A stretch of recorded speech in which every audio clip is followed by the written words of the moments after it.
స్వచ్ఛదనం కార్యక్రమాన్ని ఏర్పాటు చేయడం జరిగింది. ప్రోగ్రాం 5 రోజులు ఉంటుంది. మొదటి రోజు ర్యాలీ తీయమని ప్రభుత్వం వచ్చారు. దానికి అనుగుణంగా మనం ఈ ర్యాలీని కండక్ట్ చేయడం జరిగింది. మరియు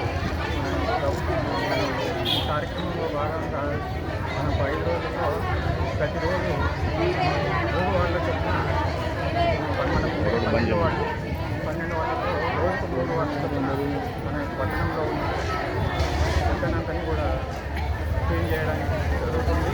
అదేవిధంగా పట్టణంలో ఉన్న water supply over tank clean చేయడం, తర్వాత ఏమైనా పైప్ లైట్ కట్టడి చేయడం, అన్ని కార్యక్రమాలు ఏమైనా బుషెస్ ఉంటే కూడా ఈ కార్యక్రమంలో అన్నింటినీ కూడా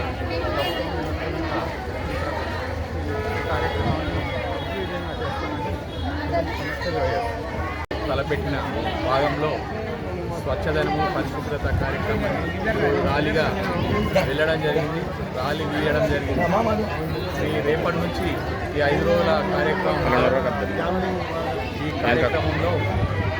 ఎక్కడైతే మరుగుదొడ్లు క్లీన్ చేయించడం, తర్వాత చెట్లు నాటించడం, ఈ చెట్లను పెడుతూ దీని ద్వారా మనకు వర్షాలు పడే విధంగా కూడా మనకు ఈ చెట్ల ద్వారా కార్యక్రమం ఉంటుంది. అదేవిధంగా ఎక్కడైనా నల్లలు చెడిపోయో లేకపోతే ఇళ్ళలో కూడా వాటర్ ట్యాంకులు క్లీన్ చేయడము, ఈ హాస్టళ్ళు స్కూల్స్ కూడా అన్నీ క్లీన్ చేసి అందరినీ ఆరోగ్యంగా ఉంచడానికి ఈ ప్రభుత్వం ఈ కార్యక్రమాన్ని తీసుకున్నది. ఈ కార్యక్రమంలో ఈ 5 రోజుల కార్యక్రమం ఈ ప్రణాళిక ప్రకారం రోజుకు 3 వార్డుల చొప్పున మేము తయారు చేసి దాని ప్రకారం ఈ కార్యక్రమం దిగ్విజయంగా పూర్తి చేస్తాం.